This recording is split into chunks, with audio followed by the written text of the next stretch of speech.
26장입니다.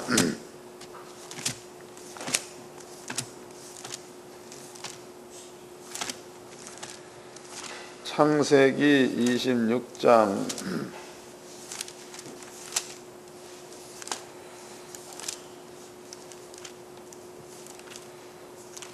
26절서부터 마지막 절까지 다 같이 한 목소리로 합독을 하도록 하겠습니다. 시작. 아비멜렉 그 친구 아우삿과 군대 장관 비골로 더불어 그랄에서부터 이삭에게로 온지라. 이삭이 그들에게 이르되 너희가 나를 미워하여 나로 너희를 떠나게 하였거늘 어찌해 내게 왔느냐. 그들이 가로되 여호와께서 너와 함께 계심을 우리가 분명히 보았으므로 우리의 사이 곧 우리와 너희 사이에 맹세를 세워 너와 계약을 맺으리라 말하였노라. 너는 우리를 해하지 말라. 이는 우리가 너를 범하지 아니하고 선한 일만 내게 행하며 너로 평안히 가게 하였음이니라. 이제 너는 여호와께 복을 받은 자니라. 이삭이 그들을 위하여 잔치를 베풀매 그들이 먹고 마시고 아침에 일찍 일어나 서로 맹세한 후에 이삭이 그들을 보내매 그들이 평안히 갔더라. 그날에 이삭을 종들이 자기들의 판 우물에 대하여 이삭에게 와서 고하여 가로되 우리가 물을 얻었나이다 하매 그가 그 이름을 세바라 한지라. 이러므로 그 성읍 이름이 오늘까지 브레세바였더라. 에서가 40세 해족속 부엘일의 딸 유딧과 해족속 엘론의 딸 바스맛을 아내로 취하였더니 그들이 이삭과 리브가의 마음에 근심이 되었더라. 아멘. 창세기 26장 26절서부터 마지막 절까지 그 내용은요, 하나님께서 이제 이삭한테 나타나셔가지고 내가 너네 아비 아브라함의 하나님이다.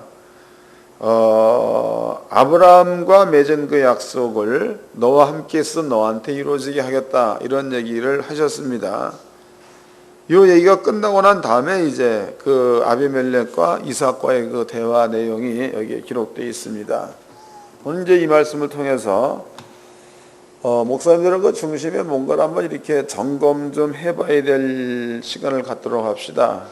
그래서 이것은 뭐 남한테 비춰볼 이야기도 아니고, 이런 이야기들은요, 스스로가 스스로에게 질문해보고 스스로가 답을 내릴 수 있는 이러한 그 부분이 되어져야 될 부분입니다.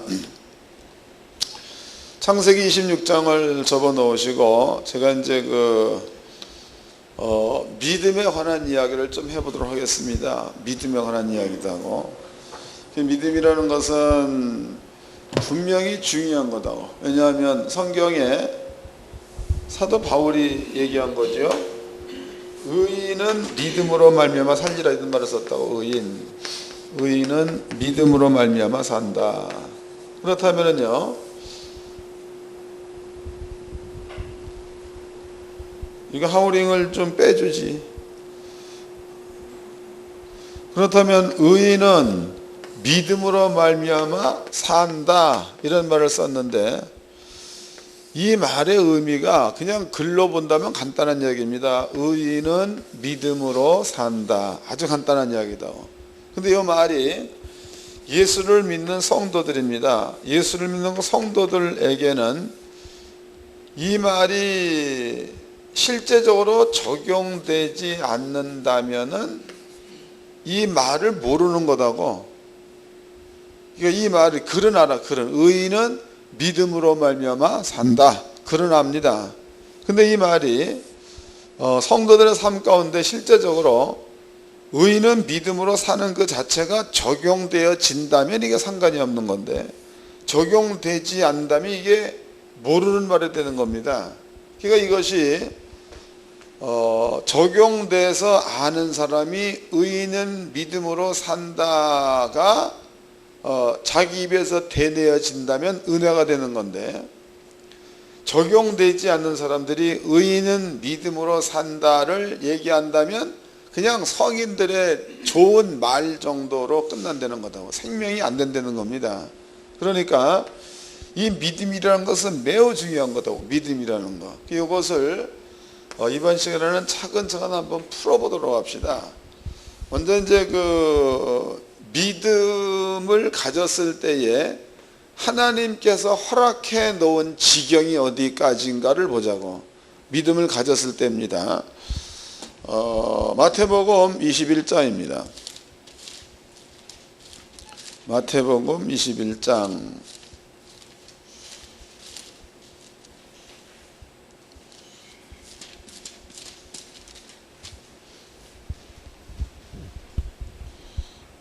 21장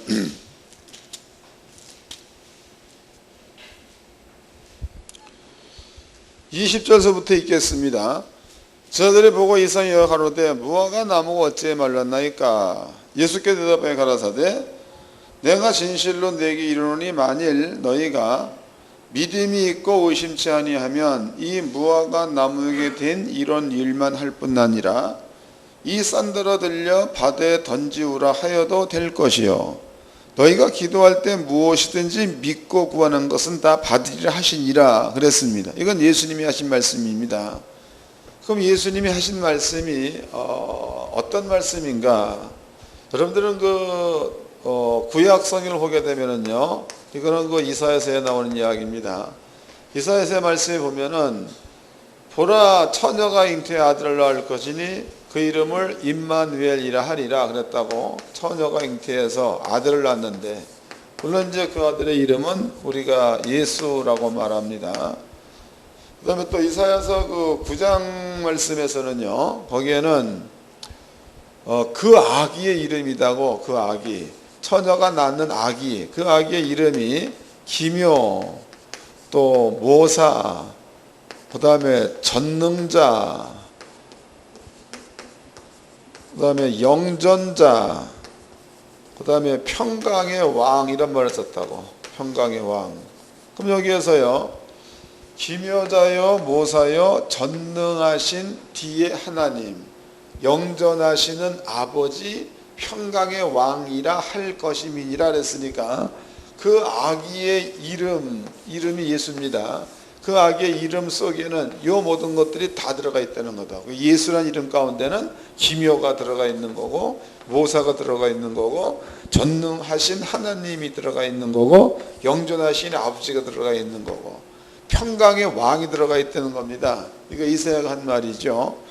그럼 예수가 땅에 왔을 때에 우리의 눈으로 보기엔 우리와 똑같은 인자다고, 사람의 아들입니다. 근데 예수님께서도 빌립이라는 사람이 예수님 앞에 아버지를 보여달라 그랬을 때에 나를 보는 것이 아버지를 보는 것이거늘 어찌하여 아버지를 보이라 하느냐, 이런 말을 쓴 것을 보니까 예수님께서도 하나님께서 인자여 인자, 하나님께서 예수님으로 왔다는 것을 예수도 인정했다는 거다고. 그러니까 구약 성경에서는요, 처녀가 잉태의 아기를 낳을 것이니 이름을 예수라 이 말은 없습니다. 임마누엘, 하나님이 그와 함께 할 거다, 이런 말이 있다고. 그 다음에 이제 처녀가 잉태의 아기를 낳는 아기의 이름이 이렇게 표현하고 있습니다. 신약 성경에 와서 그 아기를 우리는 예수라고 한다고. 이것을 이제 해석을 해본다면요, 하나님께서 예수님으로 왔다가 되는 거다고. 그럼 예수님께서 이제 예루살렘 성에 들어가는 길목에서 무화과 나무가 있습니다. 무화과 나무. 이것도 이제 무화과 나무의 때가 아닌 고로 그랬죠. 무화과 나무의 때가 아니다. 여기에서 무화과 나무의 때가 아닌데 예수님께서 열매를 달라고 하니까 이건 예수님께서 너무한 것 아니냐, 혹은 무화과 나무의 때가 아닌데 예수님께서 열매를 달라고 했을 그때에 이것은 무화과 나무는 예루살렘 이스라엘 민족을 두고 하는 말이 아니냐, 그래서 열매가 없으니까 몽땅 전부 다 저주 내려버리겠다는 얘기가 아니냐, 이런 영해를 하는 분들이 많이 있습니다. 근데 그런 것들은요, 이렇게 해석할 부분은 아니다고. 그게 뭔가 본질을 알고 난 다음에 그렇게 해석을 한다면은 조금 도움이 될지 몰라도 본질 자체를 모르는 상태에서 이 말을 한다면 이게 말이 안 되는 얘기다고. 이 말은 무슨 얘기가 되느냐, 이 말입니다. 이 말은 예수님께서는요, 하나님께서 인자 예수로운 분이기 때문에 예수님에게는, 육신을 가지고 있는 예수님에게는 두 가지의 시간대를 경험한 것이 있다고. 한 가지 시간대는 하나님의 시간대, 그러니까 여기는 영생이 되겠죠. 또 하나님께서 인자 예수로 왔을 때는 영생이 아닌 사망의 시간대입니다. 그 무화과 나무가 영생의 시간대 속에 있을 때에는 예수가 열매를 달라고 했을 때의 영생의 시간대에서는 열매가 있어야 맞는 거지. 이해가 되시나요? 근데 만약에 예수님께서 사망의 시간대에 있을 때에는 무화과 나무에게는 열매가 없는 거다고. 그 예수님께서 무화과 나무한테 열매를 달라고 얘기했을 때에는 만약에 예수님께서 하나님의 시간대 속으로 무화과 나무를 봤다면 열매가 있어야 맞는 거죠. 근데 열매가 없다 이 말이에요. 그 열매가 없다는 얘기는 사망의 시간대 속에 무화과 나무가 빠져 있었다는 얘기가 되겠죠. 그 뒤에 쓰고 있는 말이 이제 무화과 나무에도 저주했다 이런 말이 있고, 무화과 나무가 뿌리채 말랐다 이런 말이 기록되어 있습니다. 그런데 우리가 영생의 시간대와 사망의 시간대를 이해하고 난 다음에 예수님께서 무화과 나무를 향하여 열매를 내라 라고 얘기했을 때에 무화과 나무가 열매가 없었습니다. 예수님께서 저주했다면 이것을 알고 나서 이것을 풀어보니까 어느 정도 이해가 되는 거겠죠. 이런 거다고. 요 일이 있고 나는 그 다음이야. 그 다음에 이제 지혜들이 묻습니다. 예수님, 어떻게 무화과 나무에게 저런 일이 있을 수 있습니까? 이런 말을 썼다고. 그런데 그런 말을 썼을 때 예수의 대답이 너희에게 믿음이 있고라는 말을 썼다고. 믿음이 있고 그 다음에 의심하지 아니하면, 의심이 없으면 그랬단 말이죠. 그 경우에는 무화과 나무에게 된 이런 일만 할 뿐만 아니라 그랬다고. 여기에서 잘 깨달아야 되는 겁니다. 무화과 나무에게 된 이런 일만 할 뿐 아니라 이 산더러 들려서 바다에 던지우라 하여도 그대로 될 것이요 라는 말을 썼다고. 그럼 여기서 예수님께서 너희에게 믿음이 있고 의심하지 아니하면, 이 말은 과연 제자들한테 이 말을 했을 적에는요, 시간대 속에 지식을 두었겠느냐, 영생의 시간대 속에서의 지식을 두었겠느냐. 대충 이해가 되죠. 예수가 12명의 제자한테 던진 그 말 가운데는 너네들이 있는 시간대 속에서의 지식으로 아무리 살아봐도 이런 일은 안 일어난다. 그러나 하나님의 시간대 속에서 너네들이 그 사실을 마음 가운데 확실하게 믿는 믿음을 가지고 이렇게 얘기한다면 무화과 나무에 된 이런 일뿐만이 아니라 산더러 들려 바다에 던지우라 하여도 그렇게 될 거다는 게 예수의 말입니다. 그럼 이것은 이제 우리가 그 믿음에 대한 그 얘기를 했을 때요, 조금 이렇게 그 기가 할례를 받지 못한 사람들이야. 그런 사람들 이런 얘기를 하면 꼭 이렇게 대답하죠. 그러면은 믿음 있는 자가 이 산 저 산 다 바다에 던져버리면 그럼 이 세상이 어떻게 이런 얘기를 하는 거다. 근데 이 얘기 그렇게 보면 안 되는 거겠죠. 예수님께서 너희 가운데 마음 가운데 믿음이 있고 의심하지 아니하면 산더러 들어서 바다에 던지우라 하여도 그대로 될 거다라는 그 말은 세상의 모든 일 가운데서 너네들이 영생의 시간대 속에서의 믿음을 가지고 얘기한다거나 행동하게 되면 거기에는 영생의 시간대 속에 있는 것들이 너희들의 삶 가운데에 적용될 수 있다는 차원에서 이 말을 하는 거지. 실제로 그 바다 산이 뭐 태백산이 옮겨져 가지고 저기 뭐 미국 가 있고 뭐 이게 안 되는 거다. 이게 그런 뜻을 하는 말은 아닌 겁니다. 그 예수님께서 저희들한테 너희에게 믿음이 있고 의심하지 아니하면 무화과 나무에게 된 이런 일만 할 뿐 아니라 이보다 큰 것도 하리라. 그리고 이제 이 산더러 들려서 바다에 던지고 하라도 그대로 된다. 이 말은요, 사람의 시간대로 본다면은 절대로 산이 통째로 들려가지고 바다에 던져 넣을 수는 없다는 거다고. 하나님 예수님께서 이렇게 표현하신 것은 그만큼 너네들이 믿음을 가지고 있는 자, 또 그런 믿음을 가지고 말을 하는 자들은 이런 그 엄청난 기적을 만들어낼 수 있다는 차원에서 예수님께서 이 말씀을 했다는 거죠. 이해가 된 거죠? 그 다음에 이제 그 뒤를 또 읽어보도록 하겠습니다. 그 뒤 21절입니다. 예수께서 대답하여 가라사대, 마태복음 21장 21절, 예수께서 대답하여 가라사대 내가 진실로 내게 이르노니 만일 너희가 믿음이 있고 의심하지 아니하면 이 무화과 나무에 된 이런 일만 할 뿐 아니라 이 산더러 들려 바다에 던지우라 하여도 될 것이요 너희가 기도할 때에 그러면 기도라는 것은 우리가 뭔가를 얻기 위해서 아버지 앞에 구하는 것을 기도라고 합니다.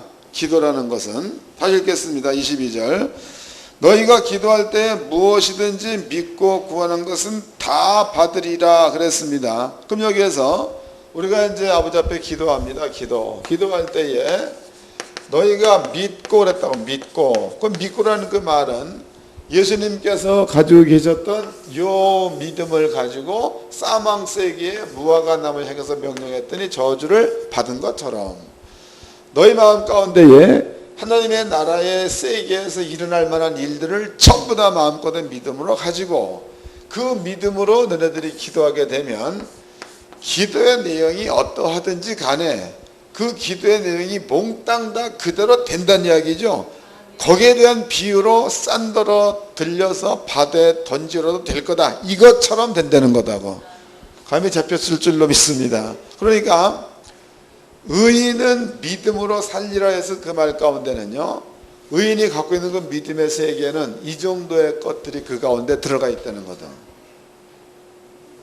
감이 잡히나요?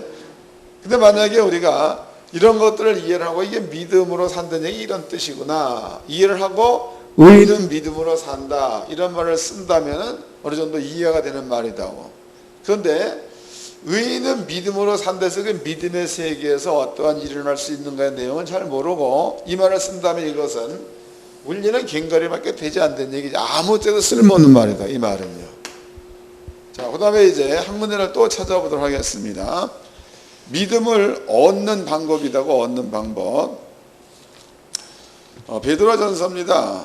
베드로전서 2장을 보겠습니다. 베드로전서 2장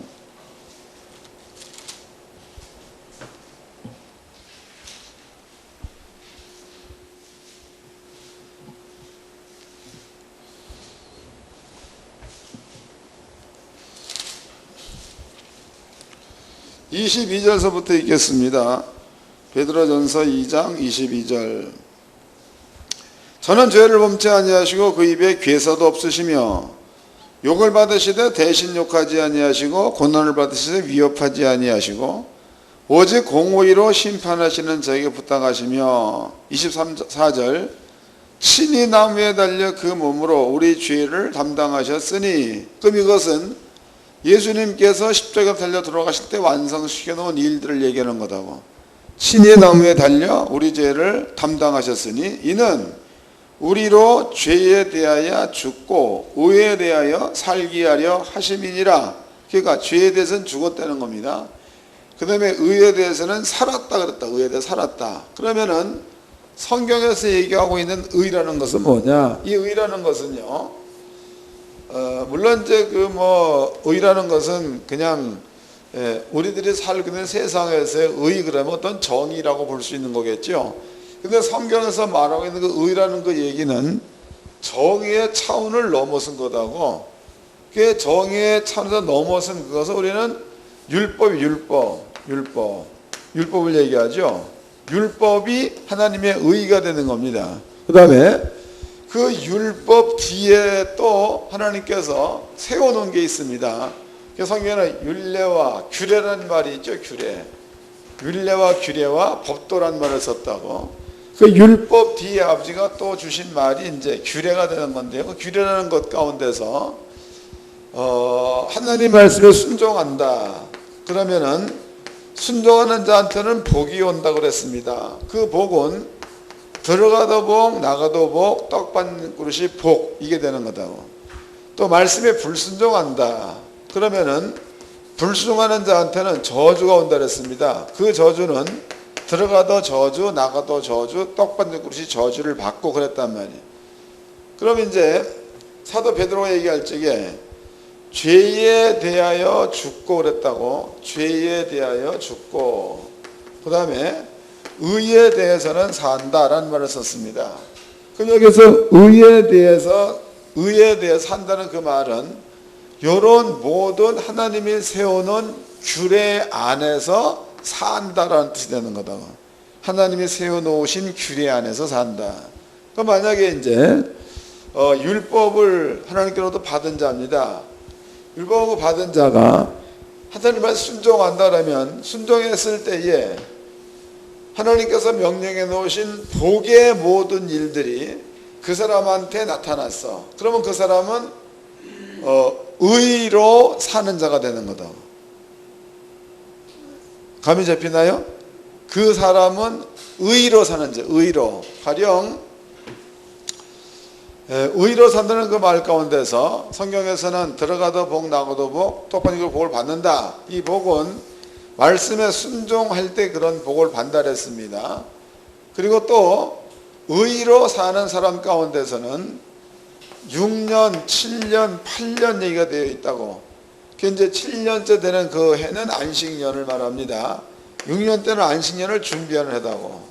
그 다음에 이제 8년째 되는 그 해는 안식이 끝나고 새로이 곡식을 심는 해를 말합니다. 그러면 성경에서는요, 6년째 되는 해에 6년 먹을 곡식 주겠다, 7년 먹을 곡식 주겠다. 그 다음에 8년에 곡식을 거둬 들일 때까지 먹을 곡식을 주겠다, 이 말이다고. 근데 여기에서 6년째 되는 해에 그 가지에 3년치 먹을 만큼의 분량이 가지에 달린다. 그런 이것은요, 가지가 틈실하지 않고서는 그 많은 열매를 맺을 수가 없다는 거죠. 하나님께서 명령해 주신 복 가운데는 이러한 복이 거기에 다 포함되어 있다는 거다고. 그러니까 비록 약한 가지일지라도 한 개 몇 개 지탱할 수 없는 가지입니다. 그런데도 세 개를 달게 되면 이 가지가 부러지거나 넘어지지 않도록 아버지가 지킨다는 뜻이 들어가 있는 겁니다. 그래서 죄에 대해서 죽었다, 그 다음에 의에 대해서 살았다 해서 의에 대해서 산다는 얘기는 이런 의미가 되는 겁니다. 또 한 가지, 죄에 대해서 죽었다는 그 말도 재밌는 말입니다. 그럼 죄는 불순종이 죄인 거죠. 아담이 하나님을 불순했을 때 죄라고 얘기했습니다. 불순종이 죄다고. 그럼 불순했을 때 찾아오는 것이 전부 다 저주가 되는 저주. 그럼 저주라는 것은요, 예수가 십자가에 달려 들어가실 때에 불순종에서 오고 있는 저주를 예수께서 십자가에 가지고 다 죽었다는 거죠. 그러므로 죄에 대해서 죽었다는 그 말은요, 불순종과 불순종에 따르는 저주가 전부 다 없어졌으니까 그 다음에 너희가 살아야 될 장소는 의로 이 의로 살려는 거다고. 의로. 자, 그 다음에 이제 신약 성경에서 사도 베드로가 이 말을 해놓고 의에 대해서 사는 방법을 설명해 놨습니다. 읽어보겠습니다. 베드로전서 22장 22절입니다. 저는 죄인을 범치 아니하시고 그 입에 괴사도 없으시며 욕을 받으시되 대신 욕하지 아니하시고 고난을 받으시되 위협하지 아니하시고 오직 공의로 심판하시는 자에게 부탁하시며 친히 나무에 달려 그 몸으로 우리 죄를 담당하셨으니 이는 우리로 죄에 대하여 죽고 의에 대하여 살게 하려 하심이라.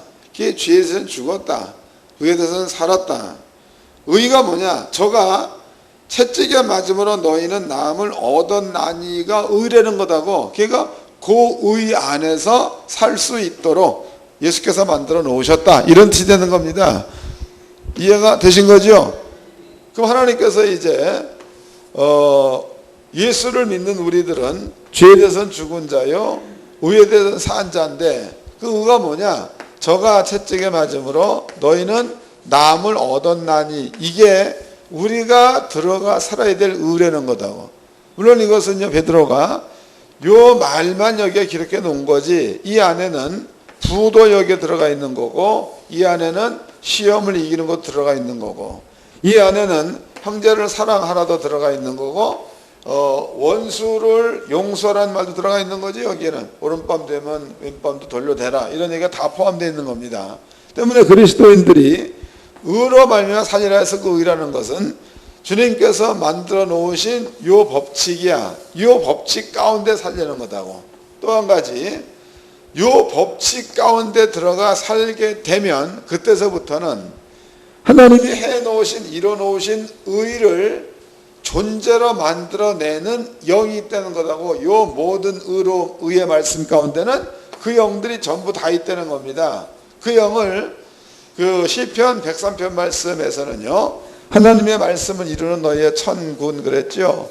또 주님의 뜻을 이루는 너희의 천사 그랬다고. 천군과 천사는 하나님이 세워놓으신 의야. 그 의를 이루는 일에 이 천군과 천사가 몽땅 다 동원된다는 뜻이 되는 겁니다. 그만에 여러분들이 이제 그 의 안에 사는 거예요. 그 의 안에 사는 데에 예수님께서 명령하실 때에 병든 자한테 손을 얹으면 낫는다 그랬다고. 그 말씀을 믿음을 가지고 그 의 안에 살기 위해서 병든 자에게 손을 얹었습니다. 얹어버리면 그때부터는 천군과 천사가 손 얹을 때부터 일한다는 얘기가 되는 거다. 감이 잡히나요? 천군과 천사가 일하는 겁니다. 이것은 제가 설명 안 해드려도 홍해바다 가르는 거, 이건 역시도 천군과 천사가 했다는 거지. 또 흑암 가운데에 모든 애굽 사람을 죽이는 일도 천군과 천사가 했다는 거고, 또 아람 나라 군대들의 눈을 멀게 만드는 것도 엘리사 주변에 있었던 불말과 불병거가 했다는 거다고. 그럼 이런 것들은요, 사람의 지식의 세계에서는 상상이 안 되는 일들을 하나님의 지식의 하나님의 세계에서는 쉽게 될 수 있는 일들입니다. 그 예수께서 말씀하실 때에 너희가 믿음을 가지고 의심하지 아니하면 무화과 나무에 된 이런 일만 할 뿐만 아니라 이보다 큰 일도 하리라 해서, 이보다 큰 일이라는 것은 이렇게 하나님의 나라 속에서 있어질 만한 일들이 우리의 그 삶 가운데에 믿음을 가진 자가 그 의 가운데 머물러 살면 이런 현상들이 나타난다는 게 성경이다고. 이거 예수가 직접 하신 말씀입니다. 이해가 되신 거죠? 자, 그 다음에 이제 본문으로 가보도록 합시다. 본문입니다. 본문 창세기 26장입니다. 23절서부터 읽겠습니다. 이삭이 거기서부터 부엘셉으로 올라갔더니 그 밤에 여호와께서 그에게 나타나 가라사대 나는 내 아비 아브라함의 하나님이니 두려워 말라. 내 종 아브라함을 위하여 내가 너와 함께 있어서 내게 복을 주어 내 자손으로 번성케 하리라 하신지라. 이삭이 그곳에서 단을 쌓아 여호와의 이름을 부르고 거기서 장막을 쳤더니 그 종들이 거기서도 우물을 팠더라 그랬습니다. 그러면 지금까지 공부한 건 내용을 우리가 간단하게 복습을 좀 해보도록 합시다. 하나님께서 이제 아브라함입니다. 아브라함한테 얘기할 적에 아브라함아, 내가 너로 큰 민족을 이루게 하겠다 그랬죠. 아브라함의 나이가 100세 됐을 때에 아이가 없었습니다. 하나님께서는 그때의 아브라함한테 이삭을 준다라고 약속을 했다고. 그리고 1년 후에 이삭이 존재가 되어 나타났다는 거죠. 그리고 아브라함은 죽었습니다. 그 다음에 이제 이삭이 아브라함이 죽고 난 다음에 리브가와 결혼하게 됩니다. 결혼해가지고 자식을 둘이나 낳았다 이 말이에요. 그럼 이제 이삭이라는 그 사람이 리브가와 결혼하고 난 다음에, 그리고 아비가 좀 이따 죽었죠. 그리고 이삭이 살 때에는요, 하나님께서 이삭을 도왔다는 말이 있어도 하나님과 이삭이 대화를 나눴다는 얘기는 26장까지는 내가 보기에는 없는 것 같아. 이해가 되세요? 읽어보자고. 25장입니다. 24장 67절입니다. 24장 67절. 이삭이 리브가를 인도하여 모친 사라의 장막으로 들이고 그를 취하여 아내를 삼고 사랑하였으니 이삭이 모친 상사 후에 위로를 얻었더라. 그리고 이제 25장 내용에서는 아브라함의 얘기가 기록되어져 있죠. 그 다음에 이제 27절 말씀에서는 그 아이들이 장성함에 에서는 익숙한 사냥꾼인 거로 들 사람이 되고 야곱은 중요한 사람이기로 장막에 거하니, 이게 25장 내용이다고. 그 다음에 이제 26장입니다. 아브라함 때에 첫 흉년이 들었더니 기록되어져 있죠. 그 여기에서 하나님께서 이삭한 때 직접적으로 얘기한 부분이 25, 26장에 없다 이 말이에요. 그런데 이삭이라는 사람은요, 하나님과 직접적인 대화가 없는 상태에서 지금 아비멜렉, 그러니까 블레셋 지에 가서 우물을 3번이나 파는 장면이 있습니다. 그럼 그 모든 장면에서 이삭이라는 사람은 하나님께로부터 직접 들은 말에 의해서 움직인 거예요? 아니면 하나님이 자기와 진의 아버지와 함께 했던 것처럼 나와도 함께 한다는 믿음을 가지고 산 거예요. 믿음을 가지고 산 겁니다. 믿음을 가지고 살았을 그때 하나님께서 이삭한테 100배의 농사의 결실하는 일을 보여준 거고, 또 우물을 팔 때마다 우물이 나게 하는 것으로다가 함께함을 보여주셨던 분이 하나님이시라는 거다고.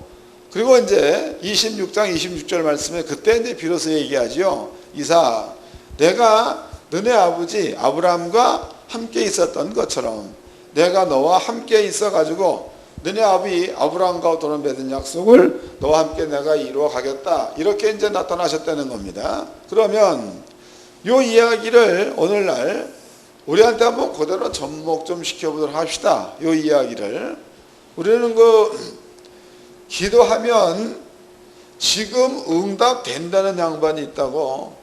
기도하면 지금 응답이 된다.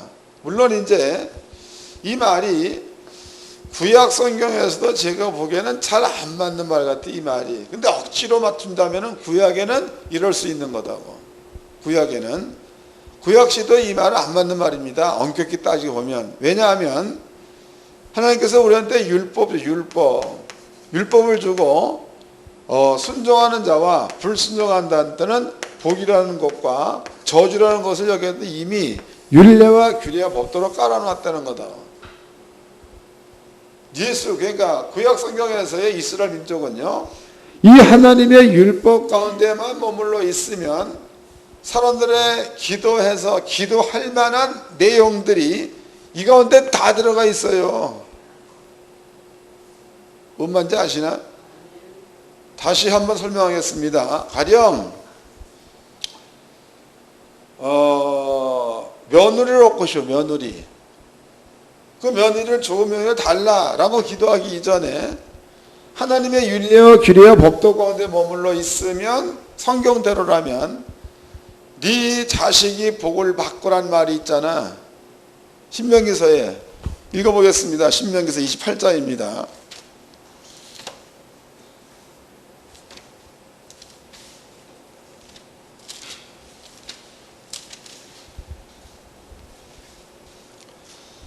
(2절서부터) 읽겠습니다. 28장 2절. 내가 내 하나님 여호와의 말씀에 순종하면 이 모든 복이 내게 임함이 내게 미치리니 성읍에서도 복을 받고 들에서도 복을 받을 것이며 내 몸의 소생과 내 토지의 소산과 내 짐승의 새끼와 우양의 새끼가 복을 받을 것이며, 4절 말씀에 내 몸의 소생과 그러면은 자식이 되는 거겠죠. 자식이 하나님 말씀에 순종하는 자리에 있으면 자식도 복을 받는다 이 말이다고. 그러면 여기에서 구태여 좋은 며느리감을 달라, 좋은 사위감을 달라라고 기도하지 않아도 여러분들이 하나님의 율례와 규례와 법도 가운데 머물러 있으면 그 아들이나 딸에게는 좋은 사람을 아버지가 붙여준다는 얘기죠. 이게 하나님의 테두리 안에 있는 겁니다.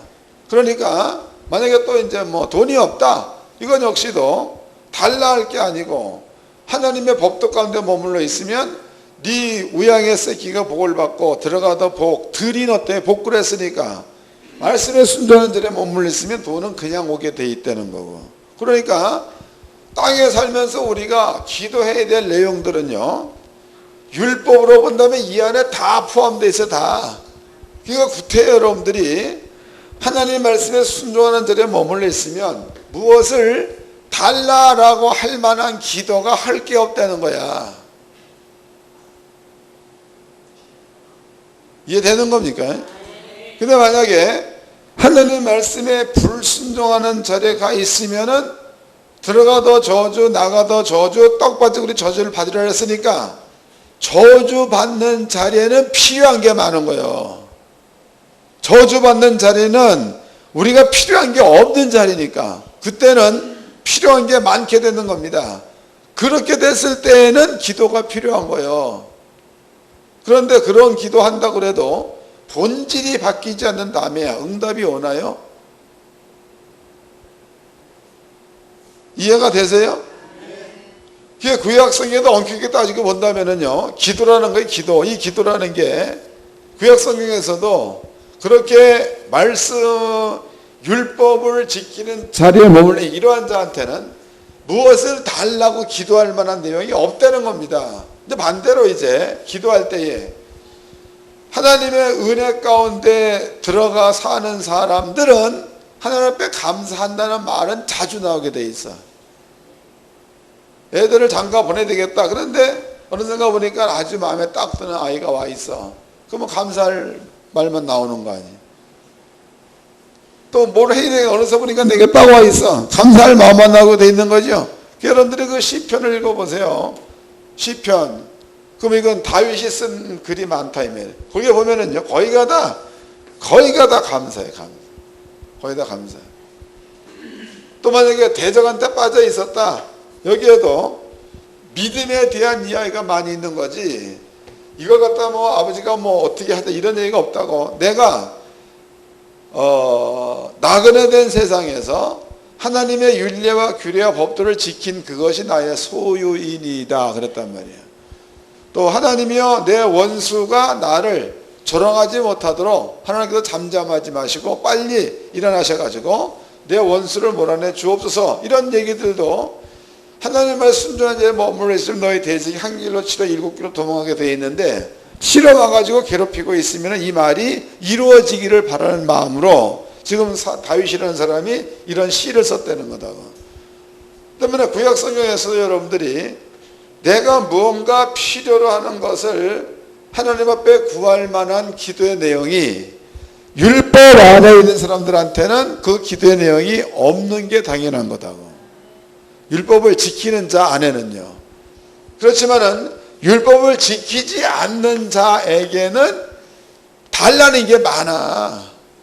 왜? 들어가도 저주니까 저주받는 자리에는 내 우양이 잘 되고가 없는 거니까 달라고 해야 되겠죠. 감이 잡히죠? 그런 겁니다. 그러면 신약성경에서도 우리가 기도하면 뭔가를 받을 줄로 알아. 근데 그것도 구약적인 관점의 것들과 신약으로 우리가 비교해 본다면요, 여러분들이 지금 기도한다고 그래서 하나님께 무엇인가를 여러분들의 필요한 것들입니다. 필요한 것들을 하나님께서는 준다. 이게 논리적으로 안 맞아. 이 말이 성경적 논리로 안 맞는 이야기입니다. 그러니까 우리가 기도를 잘못 가르치고 있어요. 상당히 잘못 가르치고 있다. 그 신약 성경에서는요, 지금 우리가 이제 많은 성도님들이 하나님께 기도, 하나님 떡 주세요, 뭐 빵 주세요, 뭐 부도 안 나게 이런 기도를 많이 한다고. 그런데 그러면 하나님께 내가 사업이 부도나게 생겼습니다. 사업 부도나지 않게 해주세요라고 기도했다고 쳐보자고. 그 기도가 하나님께 기도해가지고 하나님이 지금 들어서 응답해 준다 그러면은 신약적 논리가 안 맞는 이유가 뭐냐면, 아버지가 예수를 보냈을 때에 그 예수 안에는 우리가 필요한, 우리가 기도해서 얻을 만한 이러한 모든 것들이요, 필요한 것, 이런 것들이 예수 안에는 다 들어가 있습니다. 다. 이게 다 들어가 있는 거다. 하나님께서 예수를 세상에 보내셔서 그 예수님을 십자가에 죽게 만들어 가지고 우리의 필요한 모든 것들을 우리가 쓸 수 있도록 하나님께서는 완성시켜 놓은 겁니다. 여러분들이 기도해서 뭔가를 얻고 싶다 그러면요, 십자가의 도를 믿음으로, 십자가 위에서 완성시켜 놓은 것들을 믿음으로 여러분 것으로 취하면 되는 겁니다. 달라고 해서 지금 아버지가 준다 이게 아니고, 십자가 도에 완성시켜 놓은 것들을 믿음을 가지고 여러분 것들로 취하면 이것을 우리는 응답이 있다고 하는 거다. 이해가 되는 거죠? 여러분들이 지금 여호와께 기도해서 여호와께서 뭔가를 준다는 개념을 버리시기 바랍니다. 이게 버리고 예수가 십자가 위에서 완성시켜 놓은 것들을 믿음으로 내 것으로 취한다로 바꾸시라고. 그래야 그 사람이 성도가 될 수 있는 겁니다. 성도. 그게 보면 목사님들이 기도를 잘못 가르쳐 놔가지고 하나님 앞에 기도하면 응답된다는 거죠. 하나님께로부터 직접 뭔가를 응답받을 것을 얘기해 놨어. 이게 믿음은 얘기를 많이 하고 있는데 실제로 믿음을 가지고 내가 취할 수 있는 길을 막아버렸다 이 말이에요. 여러분들 만약에 기도해가지고 하나님께서 내가 기도해 뭐 응답해 줬다 이거 쳐보자고. 그렇게 해서 응답받은 것은 믿음이 성장될 리가 없는 응답이에요 이게. 이해가 되세요? 근데 만약에 십자가 도에 숨어있는 것들이라고 이 도 속에는 건강도 완성되어 있죠. 부여도 완성되어져 있습니다. 여기에는 하나님의 은혜 보좌 앞에 나갈 만한 것도 완성되어 있는 거다고. 또 능력을 나타내는 것도 이 안에 포함되어 있는 겁니다. 그런데 우리가 십자가의 도를 마음 가운데 믿었습니다. 그 믿음을 가지고 믿어진 그 말씀을 여러분들 생활 가운데에 존재로 만들어 내버렸어. 그럼 여러분들의 필요한 것들은 믿음 가지고 여러분께 돼버린 거니까 기도로 따지고 본다면 기도 응답이 됐다는 거고, 또 하나님의 나라적 관점으로 본다면은 하나님의 나라에 있는 일 여러분께 적용됐다는 뜻되는 거니까, 이렇게 돼가지고 뭔가를 이루어내는 사람들은 가면 갈수록 십자가 속에 숨어있는 도가 가면 갈수록 믿어질 수밖에 없게끔 그렇게 돼 있는 겁니다 이게. 여러분들이 십자가 도를 믿으면 가면 갈 믿음이 커지는 거지, 믿음이 줄어드는 게 아니라는 겁니다. 근데 반대로 여러분들 지금 죽도록 기도해가지고 뭔가 하나 응답을 받았다 그러면은요, 그것은 기도해서 응답받은 것이기 때문에 십자가의 도를 믿는 믿음에서는 멀리 떨어진다는 거다고. 그러니까 제가 이제 아주 오래 전에 한 분은 권사를 만났고 한 분은 목사를 만났다고. 근데 권사님 같은 경우 옛날에 그분이 치료의 은사를 자기 말로 그래 강권적으로 많이 받았다는 겁니다. 그래서 이제 가가지고 절 밑에다가 기도원을 지었어. 그래서 기도원을 이렇게 이제 운영하시는 권사님이십니다.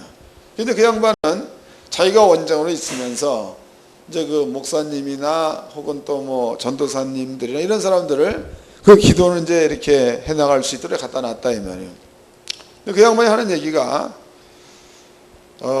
옛날에 하나님께로부터 큰 은사를 내가 치료의 권능을 받아가지고 옛날에는 손만 대면 낫다는 거죠. 근데 그때는 젊었다는 거야. 젊어서 하루에 성전에 엎드려 있는 시간이 거의 밤새도록 없어요. 밤새도록 엎드려 있다고 얘기하고, 지금은 근력도 붙이고 그래가지고 성전에 자는 것보다도 집안에 자는 게 많다. 그래서 기도의 양이 상당히 줄어버리고 났더니 영도 혼탁해진 것 같고 흐리멍텅해진 것 같고, 그리고 손 얹고 기도하면 옛날처럼 그러한 능력이 나타나지를 않는다, 이런 얘기를 한단 말이죠. 그 얘기가 은혜로운 말 같은데 복으로 비춰보면 은혜로운 말이야, 무식한 말이야? 은혜로운 말이 절대 아니에요. 또 어떤 분들은, 그 양반은 이제 목사님인데 내가 그 이름을 잊어먹었네. 제가 옛날에 무슨 교회에서 기자 세미나 할 때에 아주 이렇게 들어올 적에부터 내가 보기엔 칙칙한데 다른 사람이 볼 적에 영이 맑은 사람은 보이는가 봐. 이제 와가지고 아주 기도도 거룩하게 하고 걷는 폼도 은혜롭게 걷고 목소리도 걸쭉 기도만 해가지고 이제 집회가 다 끝났습니다. 그때 그 집회할 때는 성막론을 그때 강의를 했었는데 끝나는 날 목요일 날 이제 안수를 전부터 해줬습니다. 근데 그때에 병자 거의 다 났죠. 근데 한 사람만 병이 안 나, 한 사람만. 그 사람이 봉사야, 봉사원인데 병이 안 나. 그래서 제가 이제 기도를 해주고 내일 아침에 여기 담임 목사님에 전화해가지고 당신의 그 현재의 모양을 설명을 좀 해주도록 하세요. 그랬습니다. 그래서 이제 대전으로 가려고 하다가 이제 서울에 친구네 집에 가서 친구 만나가지고 아침에 걔는 이제 일찍 장사 나가니까 아침에 6시인가 6시 반인가 이제 밥을 먹고 있었다고. 그때에 그 목사님한테 전화가 왔어요. 목사님이에요. 어저께 그 기도해 준 그 양반이 오늘 새벽 4시에 전화가 왔다는 새벽 4시에 눈 떠졌다고. 그 재밌는 일 아니에요? 근데 그때에 어떤 목사님 한 분이 와가지고 나한테 이런 얘기를 해. 목사님, 이제 그런 일을 보게 되니까 능력이 어떻게 나타나는 겁니까? 자기는 무슨 기도원에 가가지고 하루에 7시간에서 10시간을 기도한다는 게 산에 가서 맨날 기도한다는 거예요. 그게 얼마나 기도를 했는지 하여튼 목소리도 다 같더라고 막. 그래서 말이 잘 안 들려 내가. 예? 기가 밝은 사람인데 예? 잘 말도 못할 만큼 기도를 많이 한 사람이에요. 근데 자기는 이렇게 했어도 안 나타난다는 거야. 그래서 얘기했죠. 목사님은 먼저 가서 기도하는 것부터 끊으세요 그랬다고. 그러면 그 양반은 그 일을 지금 몇 년째 해온 거야. 몇 년째. 그 다음에 이제 목사님은 기도를 많이 했는데 교회는 맨날 2명이지 이랬더니 실제로 성도가 몇백이 없는 거다. 그러니까 먼저 산에 가서 기도하는 것부터 끊고 그 다음에 잠이나 시컨 자고 나가서 전도하는 일을 하고 성경대로 성령이 임하면 권능을 받고를 믿고 순종해 보세요. 그러면은 그만큼 기도 안 해도 큰 능력이 나타날 겁니다. 그런 적이 있습니다. 그 복음은 그 양반들이 기도해가지고 응답 받았다 그러면 그것은요, 마음 가운데 믿음은 절대로 심어질 수가 없어. 옛날에 한두 번 나타났던 어떤 기적 같은 일로만 남을 뿐이지 믿음이 성장이 안 된다는 겁니다. 그러나 반대로 십자가의 도를 다 안 믿어져. 단 하나라도 믿어가지고 그 말씀대로 순종해 살아버리면 그 말씀이 생활 가운데 구원, 존재가 되어 나타난다는 겁니다. 이것을 보게 된 자는 가면 갈수록 십자가의 도가 하나 둘 더 크게 믿어진다는 거다고. 이러한 사람들의 믿음은 가면 갈수록 커진다는 겁니다.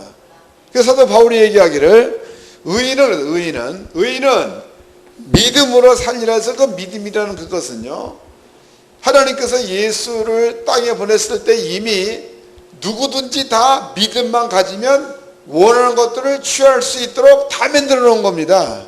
여기에 이게 어렵지 않다는 거다. 이게 십자가 도를 믿는 믿음만 가져버리면 우리가 원하는 바를 얻을 수 있는 거니까 이것을 곧 우리는 응답이라고 해야 맞는 거다. 응답.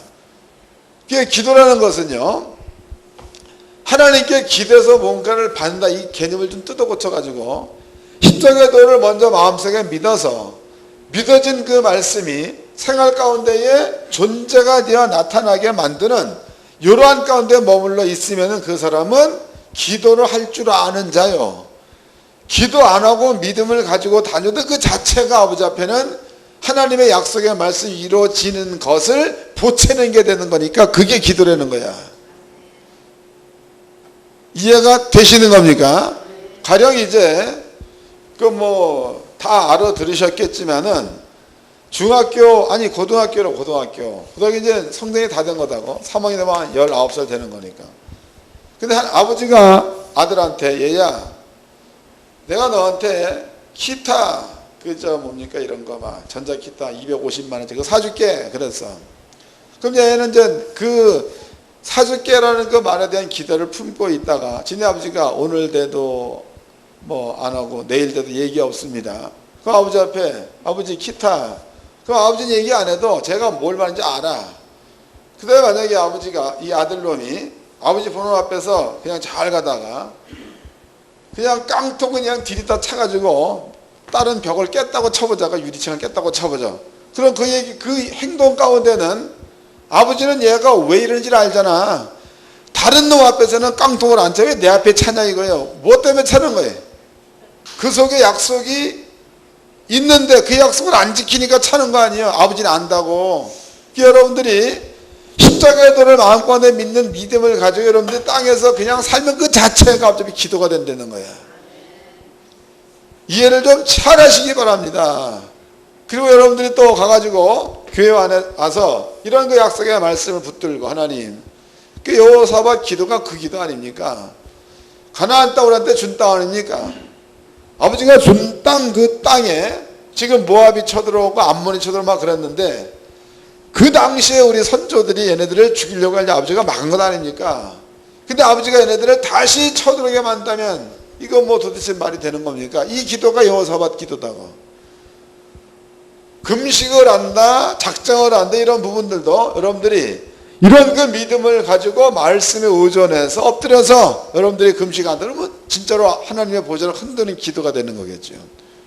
흔들 만한 이유가 충분히 되는 거니까. 근데 그렇지 못한 상태에서의 하나님께 기도가 응답된다는 개념을 가지고 있다면 이것은 어쩌다 한 번 응답 받을지 몰라도 믿음이 성장되는 기도는 될 수 없다는 겁니다.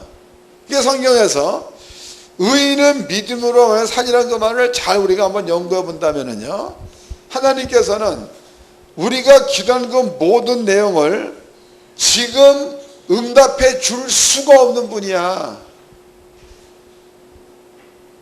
이해가 되시는 거죠? 왜 그런 거예요? 예수를 죽일 때 다 줬어. 이미 다 줬는데 주어놓은 그것을 믿음만 가지고 누리며 살면 되는 건데 이 사실을 하지 못하고 와서 또 달라고 얘기하면 하나님이 해놓으신 일을 무시하는 게 되는 거니까 그 기도 응답은 안 될 수도 있다는 거지. 어쩌다 한번 되면 그것이 오히려 손해일 수도 있는 거다고 맨날 그것만 들여다보고 가서 그거 같은 행위를 또 해야 되는 거니까. 여러분들이 그 금식 기도도 중독성입니다. 중독. 40일 금식 기도 했다. 하나님께서 5억을 줬어. 근데 평상시에는 아무리 기도도 5억을 안 줘. 그럼 5억 받으려면 40일 금식 또 해야 될 거 아니야. 믿음은 이게 아니잖아. 믿음은 하나님의 약속의 말씀은 영생이니까, 부여라는 그 말은 영생이니까 이 말씀 10년 가운데 믿어버리면 그 말은 계속 부가 일어나는 게 이 말씀이다고. 어떤 게 좋은 겁니까? 오늘날의 많은 성도님들이 의인은 믿음으로 말미암아 살리라 라고 해놓고 그 말의 의미를 모릅니다. 그런 알아, 그런. 사는 그 신앙생활 그 자체가 하나님 보시기에 마음에 안 드는 삶을 사는 게 되는 거겠죠. 오늘 보니까 하나님께서 이제 이삭을 볼 때에 아브라함 그 다음에 죽었습니다. 이삭. 그리고 하나님께서 이삭에 나타나가지고 내가 너 함께 하겠다 이 말 하기 이전에 이삭은 하나님께서 해놓으신 약속이라든가 하나님께서 자기와 함께 한다는 생각이라든가 이 가운데서 머물러 살았던 사람이라고. 그런데 그 생각 가운데서 머물러 사는 동안에 어려운 일이 겹쳤습니다. 블레셋의 그 종들이 와가지고 핍박을 하고 우물을 메웠다? 어려운 일이죠. 또 그런 일들이 한두 번도 아니고 막 들에 갈 때마다 이삭의 종들과 또 블레셋의 종들과 서로 쌈박질하는 어려운 일들입니다. 이런 일 가운데서도 아버지가 얘기를 안 해. 그런데 그러한 분쟁 가운데서도 우물을 파면 우물이 나왔다는 그 말은 이삭으로 밀어본다면 하나님이 자기와 함께 한다는 것에 대해 증명이 되는 거겠죠. 그런 것들을 몇 번 겪다 보면 이삭의 마음 가운데는 확실한 미움이 생기게 되는 거죠. 하나님은 이때 나타나셔가지고 이삭한테 내가 너와 함께 하겠다. 아브라함과 맺은 약속을 너를 통해서 이루어내겠다. 이런 말을 했다는 거다고. 여러분께 가끔 내가 얘기하죠. 천사를 볼 수 있다는 그것은 기도해서 보는 게 아니라는 거예요. 기도해서 보려고 하지 말고 하나님 말씀을 존재로 만들어내는 믿음 가운데 머물러 있으면 어느 순간 되면 보인다는 거다고. 감이 잡히세요? 이 차원이 다른 겁니다. 기도해서 보는 것과 하나님 말씀을 존재로 만들어내는 그 자체는 뒤에는 천사가 숨어 있는 거니까. 하나님 말씀이 존재에 나타났을 이렇게 이것이 한 번 되고 두 번 되고 세 번 되는 것들이 보여지면 그 다음에는 이것을 일으켜내는 영들도 볼 수 있다는 거다 말이에요. 그게 어려운 일이 아닙니다. 우리가 이삭을 통해서 오늘날 우리들의 모습을 살펴보았더니요, 우리는 뭔가를 믿음을 다시 한번 점검해 보아야 될 때가 됐다는 거다. 어떤 그 믿음을, 추상적인 믿음을 갖지 말고 이렇게 십자가의 도를 확실하게 믿어서 그 말씀이 생활 가운데 존재가 되어 나타나는 삶만 여러분들이 만들어내게 되면 그 사람은 가면 갈수록 믿음의 분량이 커지게 되어 있다는 겁니다. 그리고 커지면 커질수록 여러분 속에 있는 걱정이나 근심이나 이런 것들이 없어지게 되어 있습니다. 제가 어저께 그저께인가도 이제 누구한테 이제 누가 기도를 받으러 왔어. 기도해 줬죠. 그런데 이제 기도하기 전에 내가 물어봤다고. 믿음은 좋은데 믿음은 없다 그랬단 말이야. 이 말이 이상하잖아. 믿음은 좋은데 믿음이 없다. 이게 무슨 말이냐. 그래서 나는 믿음이 있고 없고를 말하는 게 아니고 믿음이 많이 있느냐 믿음이 적게 있느냐를 얘기하는 거니까 믿음 없다는 말을 없다는 말을 듣지 말고 믿음이 적다로 들어라. 그래서 설명했죠. 사람들이 겉으로 볼 적에는 웃고 있는 거예요. 웃고 있다. 또 하는 행위를 볼 적에 믿음의 행위를 많이 하고 있습니다. 그런데 중심에는 성령은 신이다. 하나님이다. 하나님과 내가 하나가 돼서 나야. 그러면 예수님께서 말씀하실 때에 이것은 마태복음 12장인가 나와 있죠. 수고하고 무거운 짐을 진 자들아 다 내게로 오라. 내가 너를 쉬게 하리라. 그 뒤에 뭘 써놨어? 나의 짐은 쉽고 가볍다는 거죠. 근데 이게 말이 안 맞는 말이야. 수고하고 무거운 짐을 진 자들아 내게로 오라. 그 다음에 내가 주는 짐은 쉽고 가볍다 그랬으니까 그러면 예수께로 오면 짐을 더 지어주겠다는 거 아니냐고. 아니요. 읽어봅시다. 마태복음 12장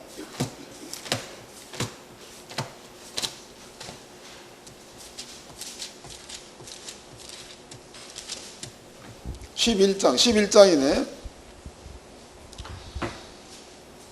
27절서부터 읽겠습니다. 27절. 내 아버지께서 모든 것을 내게 주셨으니 아버지 외에는 아들을 아는 자가 없고 아들과 또 아버지의 쏘은 대로 계시를 받는 자 외에는 아버지를 아는 자가 없느니라. 수고하고 무거운 짐을 진 자들아 다 내게로 오라. 내가 너를 쉬게 하리라. 그러니까 쉼을 얻기 위해서 온다는 거다고. 그 다음에 나는 마음이 온유하고 겸손하니 나의 멍에를 메고 내게 배우라. 그러면 너희 마음이 쉼을 얻으리라. 30절. 이는 내 멍에는 쉽고 내 짐은 가벼우니라 그랬단 말이죠. 그러니까 수고하고 무거운 짐을 진 자들아 예수에게 오라는 거다고. 그러면은 쉼을 얻는데 쉼을 얻는다는데 그 쉼을 얻을 때에 내가 지어주는 멍에를 매야 쉼을 얻을 수 있다. 내가 지어주는 짐을 매야 쉼을 얻을 수 있다 그랬단 말이요.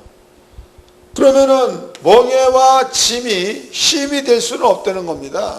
근데 예수님은 내가 주는 멍에와 내가 주는 짐은 너한테 휴식을 준다 이 말이다고. 그럼 여기에서 수고하고 무거운 짐이라는 게 뭐냐 이거죠. 그 수고하고 무거운 짐이라는 것은 물론 크게 본다면 죄의 짐이 되는 거겠지만 개인적으로 본다면 자기 속에 있는 고민이라든가 또 자기가 겪는 힘든 이런 모든 것들 전부가 다 자기를 힘들게 하는 것들이다고. 이 모든 것들을 예수께로 왔으면 예수님에게 주려는 거지요. 왔으면 주려는 거야. 주면 없는 거다고. 그 다음에 이제 예수께 주는 멍에 짐 이런 것들은요, 네 것을 나한테 줬다는 사실을 믿으려는 게 멍에요 짐이요. 이해되는 겁니까? 잘 깨달으셔야 되는 거다고. 그러니까 십자가에 돌아본다면 예수께서 채찍에 맞았다 이 얘기는 예수가 내 질병을 가져갔다는 거죠. 그 사실을 네 마음 가운데 믿는 그것을 예수님께서는 멍에로 보고 있고 짐으로 보고 있다는 거야. 그럼 이 사실을 믿어버리면 병에서 자유함 받게 되는 거니까 쉬게 되는 거겠죠. 이 쉬는 거다. 그래서 내가 질문한 그거 나한테 이제 기도받으러 왔는데 그래 물어봤습니다. 그러면 쉼을 얻기 위해서 예수께로 왔으면 예수가 주고 있는 멍에나 짐을 네가 매야 그래야지만이 쉼을 얻을 수 있다는 건데, 마음 가운데에 자식을 위한 걱정, 환경을 위한 근심, 또 어떤 육체로서 오는 피곤, 수고와 땀으로 오는 힘든 일, 이런 것들을 네 마음 가운데 몽땅 가지고 있으면서 쉼을 얻길 원한다면 예수님에게 내게 있는 짐을 넘겨주지 않는 것 아니냐. 지금 해야 될 일은 이런 것들 주님께 맡겨버리고 주님께서 너한테 주고 있는 멍에와 짐을 진짜로 짊어져야 그래야 쉼을 얻을 것 아니냐. 이런 질문을 내가 이 얘기했다 이며.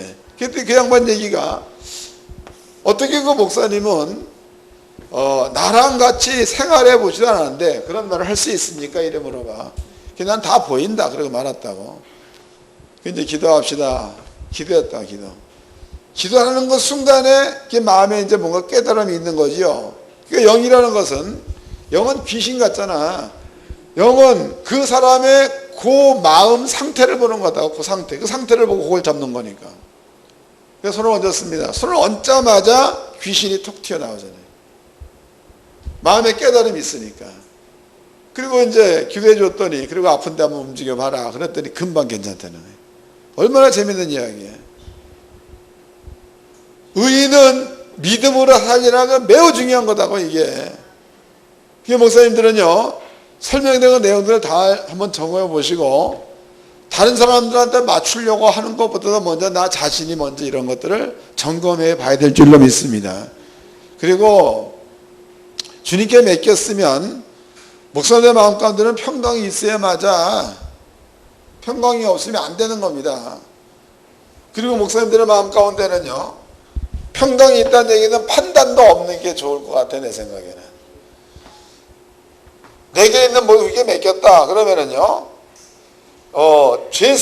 죄된 세상에서 우리가 결정할 만한 모든 내용들은 주님께 간 거다고. 여러분들이 어떤 사람의 눈으로 보기에 윤리와 도덕적인 측면에 잘못됐다는 것들을 본다고 해도 그것 때문에 판단할 것도 없는 거고, 어떤 사람들한테 뭔가 헷갈리는 말을 한다 그것 때문에 여러분들이 또 마음 가운데 또 판단하고 정지할 거 없는 겁니다. 만약에 여러분들이 그런 것들을 위해서 판단하고 그것에 대해서 정지하고 이래버린다면 예수 안 믿는 거예요. 말만 믿는 거죠. 그러지 말고 판단은 주님께 맡기는 게 좋잖아. 맡기고 하나님께서 하신 모든 것들을 가지고 갔으면 그냥 하겠지. 끝내버리는 거다고. 그리고 그 나라와 그 의로 살려는 자리에 머물러 있어야, 그래야 그 사람이 하나님 보시기에 포도 열매를 맺힌 자가 되는 겁니다. 하나님은 그 사람의 포도원 지기가 되어준다는 거다. 다른 사람 안 되는 거다. 오늘 우리가 이제 이런 말씀을 통해 가지고 스스로가 스스로를 비춰볼 수 있는 이러한 그 말씀이 되어야 될 줄로 믿습니다. 깨달아서 여러분들이 옮겨 쓰기만 하면 믿음이라는 것은 급속한 성장이다. 그냥 조금이 아니에요. 옆 사람과 인사 좀 합시다. 하나님의 은혜 안에서 삽시다. 기도하겠습니다.